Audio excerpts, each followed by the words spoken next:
Bienvenidos,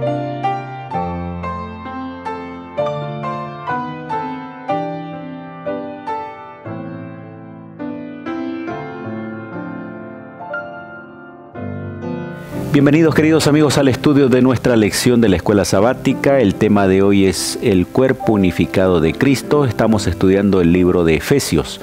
Usamos como guía este material, guía de lecciones de la Escuela Sabática, realizado por Ediciones Nuevo Tiempo. Ustedes lo pueden tener en las librerías de Servicio de Publicaciones Adventistas. Queremos dar la bienvenida a quienes nos escuchan en Radio Nuevo Tiempo, a quienes nos miran en las redes sociales también. Es una oportunidad muy especial de tomar la Biblia y ahora leer Efesios capítulo a capítulo, aprendiendo más del Señor.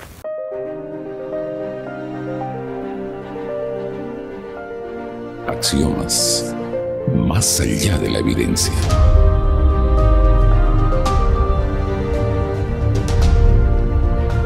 Estamos aquí para estudiar una lección. Queridos amigos, una vez más queremos darles la bienvenida y quiero dar la bienvenida a un invitado. Está aquí con nosotros el pastor David Vargas. David, bienvenido. Por favor, luego de tu saludo a nuestra audiencia, guíanos en una oración. Claro, feliz de participar y vamos a pedir la dirección del Señor. Nuestro Padre, nuestro amado Dios, gracias por tu palabra, gracias por la orientación que tu Santísimo Espíritu nos ofrece desde el tiempo en que inspiraste, Señor, las Escrituras hasta ahora. Te rogamos que nos permitas ese mismo Espíritu en la comprensión y también en las decisiones para la vida práctica de cada uno. En nombre de Jesús, amén. Amén. Capítulo 4 de Efesios, Pablo enfatiza la importancia de la unidad en la iglesia como el cuerpo de Cristo. Va a introducir también el elemento, esta metáfora del cuerpo que nos va a ayudar a entender la manera como funciona la iglesia. ¿Qué es lo que dice Pablo en este capítulo? ¿Cómo podemos nosotros ir avanzando para poder entender nuestro rol también dentro de la iglesia? Bueno, encontramos que Pablo, en toda la epístola se preocupa por la unidad, pero en esta sección específica aprovecha de hacer una asociación de ideas con el cuerpo de Cristo, ¿no? Que fue presentado en otra epístola también, en otras dos secciones en realidad del Nuevo Testamento. Esa unidad del cuerpo siendo complementos unos con otros, ¿verdad? Para un mismo testimonio, para una misma comprensión de la palabra, el crecimiento en la fe, incluso la defensa de la fe, la defensa o la alerta ante posibles engaños y otro tipo de peligros que rodean de parte del enemigo a los discípulos de Cristo. Hay dos elementos acá en el versículo 1. Y ya lo había presentado en el capítulo 3, preso en el Señor.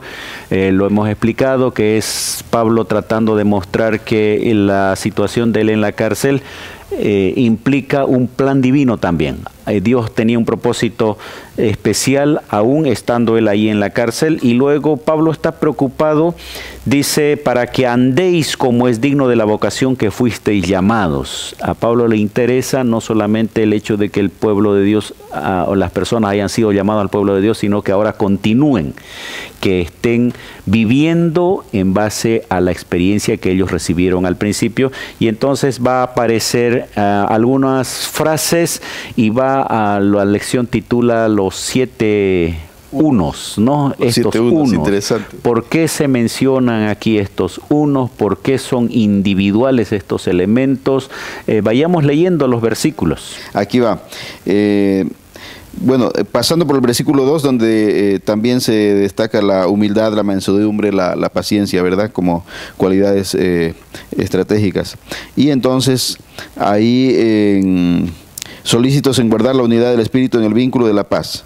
Versículo 4, un solo cuerpo, un solo Espíritu, como también ustedes fueron llamados a una misma esperanza de su vocación, un Señor, una fe, un bautismo y finalmente un Dios Padre de todos, que está sobre todos, por todos y en todos. 7 veces uno, ¿no?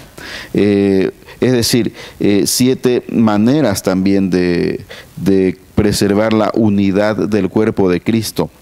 7 maneras de ilustrar el propósito divino para su pueblo.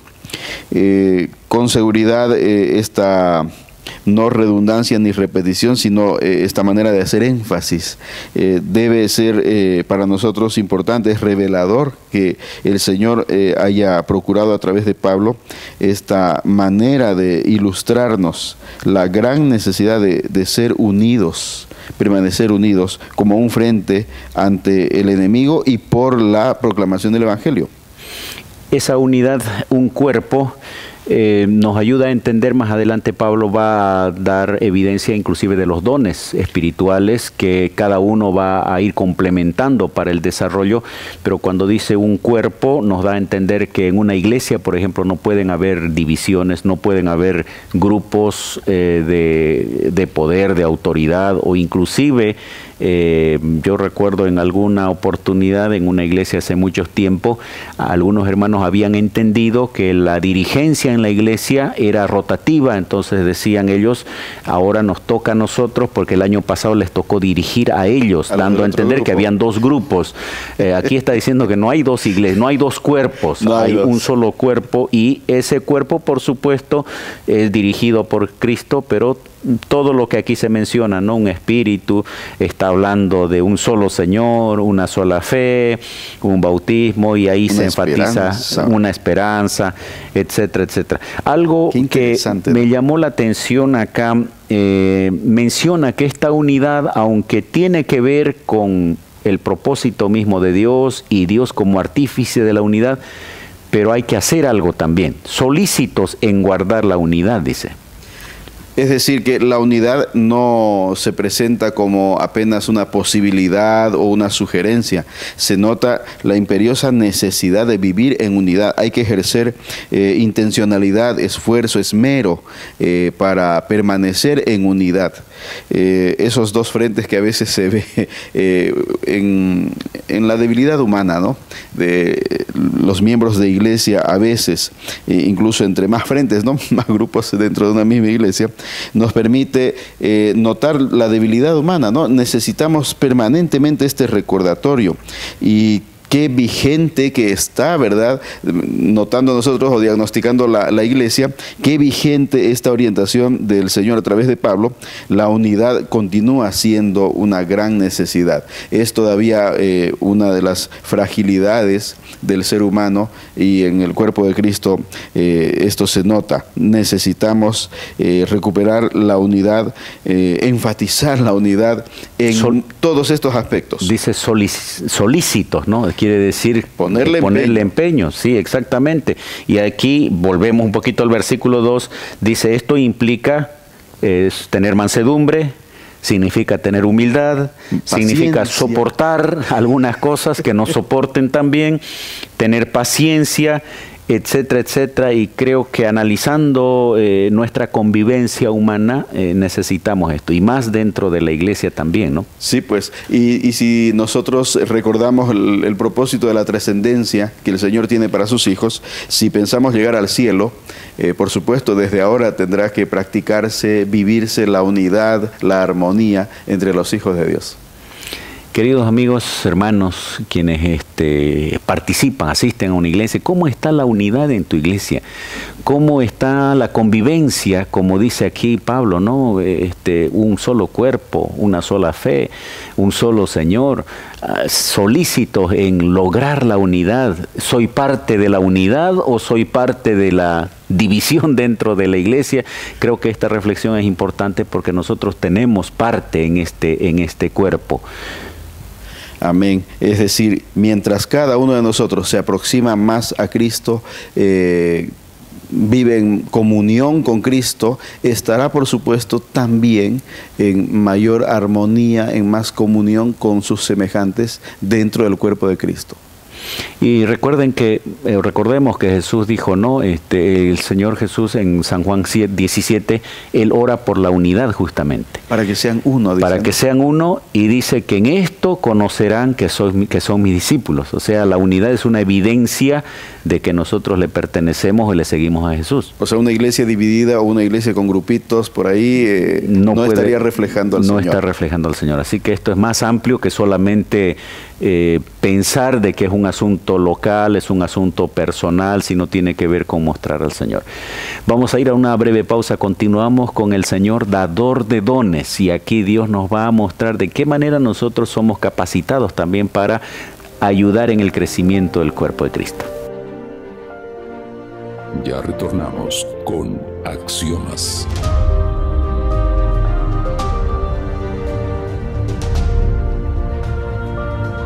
Queridos amigos, estamos hablando de la unidad del cuerpo de Cristo, la unidad de la iglesia, capítulo 4 de Efesios. Pablo tiene el interés de que le quede claro a la iglesia de Éfeso y también a la iglesia actual cuán importante es este hecho de la unidad dentro del cuerpo de Cristo. Este Jesús, que es la cabeza de la iglesia, es el que le provee dones también a la iglesia. A partir del versículo 7 vamos a encontrar, ¿no? Cada uno de nosotros fue dada la gracia conforme a la medida del don de Cristo.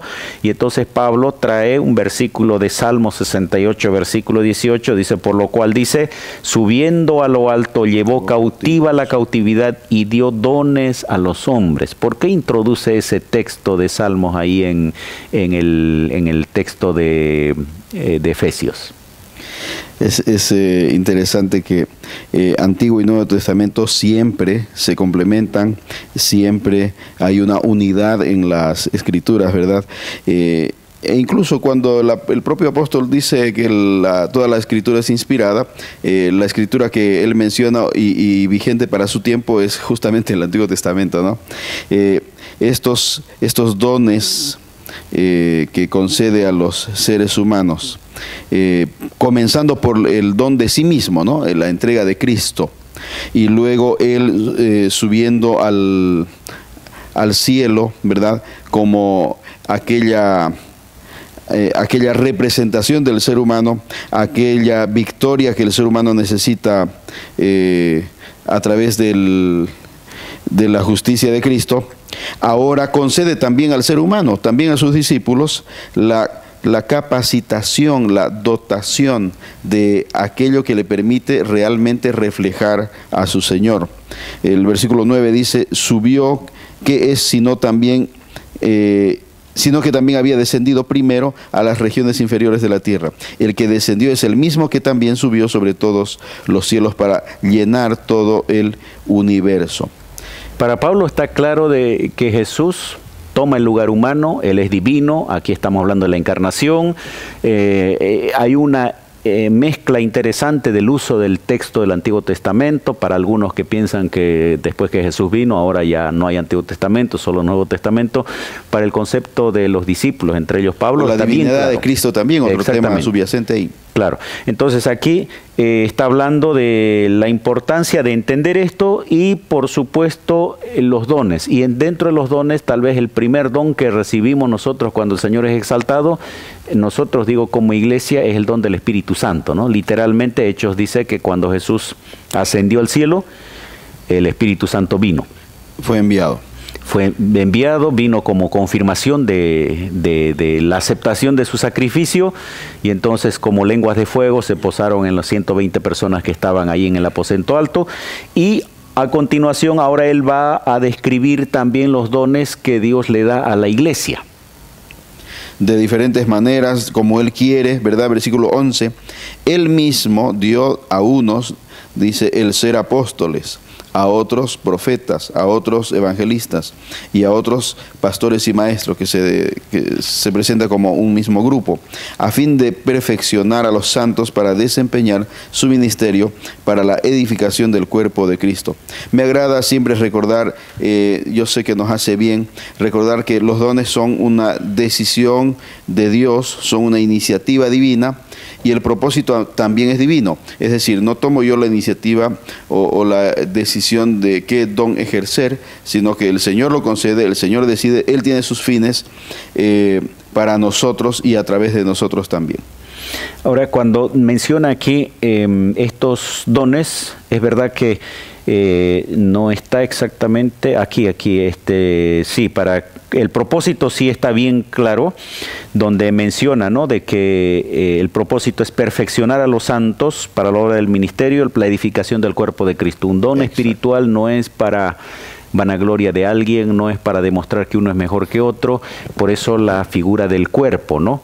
En 1 Corintios 12 él va a hablar un poco más de la metáfora del cuerpo, dando a entender que cada uno de los miembros es tan importante y no puede uno decir porque no es el otro miembro es menos importante, y cuán necesario es comprender eso, el propósito de los dones, y también, como decías, Dios es el que decide, pero viendo justamente de qué manera ese miembro puede aportar al crecimiento del cuerpo de Cristo.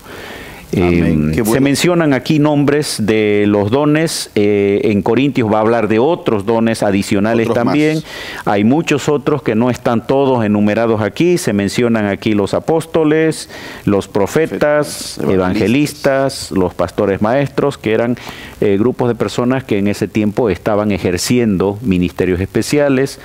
Sin embargo, la iglesia va recibiendo una variedad de dones también, ¿no? Ahora en la iglesia local hay personas que cantan, hay personas que reciben a los invitados, hay personas que predican, hay personas que les gusta enseñar la Biblia. Son dones de Dios. Cada uno, dentro de las cualidades que el Señor le permite desarrollar, aporta. Qué bueno que el Señor busca y procura esta experiencia de ser útil en el cuerpo de Cristo, en el pueblo de Dios. Y el versículo 13 añade, hasta que, dice, todos lleguemos a la unidad de la fe y del conocimiento del Hijo de Dios. Es decir, que avanzamos hacia eso, hacia la unidad de fe y el conocimiento de Cristo. Una vez más, el apóstol ayudando al ser humano a recordar, no es para lucirse el ser humano o especializarse en algo que lo haga destacar por sobre los demás o en medio de los demás discípulos, sino que cada uno, como en el cuerpo, los órganos, las partes del cuerpo, cumplen una función, tienen un rol fundamental cada cual. Ninguno puede decir soy más importante o menos importante que el otro. Esa unidad y esos dones que Dios le da a la iglesia también le van a ayudar, dice aquí, versículo 14, para que no seamos como niños fluctuantes, llevados por doquiera de viento de doctrina, por estratagema de hombres que para enseñar emplean con astucia las artimañas del error. También va a haber peligro, por eso es necesario mantener la unidad, mantener la iglesia creciendo, ejercer los dones, y eso creo que va a suceder hasta el momento cuando el Señor venga, ¿no? Jesús repite varias veces la venida del engaño, falsos profetas, personas que Pablo va a mencionar también varias veces, y creo que es un asunto que a tomarlo en cuenta. Es decir, que en la iglesia no podemos existir discípulos o miembros vegetativos, ¿no? Simplemente existir ahí. Hay que estar ocupado. Es necesaria una vida dinámica. Es necesaria la madurez, por ejemplo, ¿verdad? No puede un cristiano, un discípulo, quedarse como bebé espiritual, como niño espiritual. Necesita crecer, tiene que llegar a la madurez, desarrollar la mente alerta, la sabiduría, poder distinguir el engaño, el error, poder mantenerse de parte de la verdad, de parte del Señor. Así que ese desarrollo justamente es a través de el desarrollo de los dones, ejercer los dones, cumplir un rol, ser útil, disfrutar de ser útil en la familia de Dios. Y exactamente eso menciona el versículo 15 y 16. Dice, sino que siguiendo la verdad en amor crezcamos en todo, en aquel que es la cabeza, esto es Cristo, crecimiento, guiado por Cristo, buscando asemejarse a Cristo, de quien de quien todo el cuerpo, bien conservado, unido entre sí por todas las coyunturas que se ayudan mutuamente según la actividad propia de cada miembro, recibe un crecimiento para ir edificándose en amor. Qué manera descriptiva de ver cómo la iglesia va desarrollando, va creciendo y llegando, dice, a la medida de la estatura y la plenitud de Cristo, versículo 13. Como todo organismo en la naturaleza creada por Dios también, ¿no? Aquello que crece está vivo. Así es. Queridos amigos, vamos a una pausa final, volvemos para las conclusiones. Ya retornamos con Axiomas.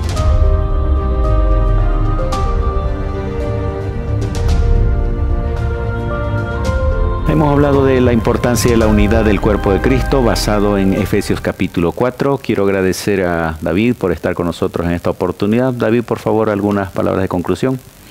Bueno, de veras que necesitamos agradecer mucho a Dios, que se preocupa por nosotros. Estas escrituras que el Señor permitió que el Espíritu Santo inspire al apóstol Pablo hace tanto tiempo, siendo tan útiles, tan necesarias estas orientaciones para nuestro tiempo, la unidad tan necesaria, el crecimiento en la fe tan necesario para cada uno de nosotros, crecer en el amor, crecer hasta la venida del Señor. Pidamos a Dios que ese Espíritu nos continúe manteniendo activos, unidos y creciendo hasta la venida del Señor. Hacía alusión durante la conversación a San Juan capítulo 17, versículo 21. Dice allí, para que todos sean uno, como tú, oh Padre, en mí y yo en ti, que también ellos sean uno en nosotros. Está hablando de los discípulos, está hablando de la iglesia, y dice, para que el mundo crea que tú me enviaste. La unidad Amén. Es una evidencia que Jesús vino a salvarnos y que nosotros somos sus discípulos, que cada uno de nosotros pueda ser parte de ese cuerpo de Cristo y que contribuya a la unidad en todo momento. Dios bendiga a cada uno de ustedes en este desafío de mantener la unidad en su iglesia.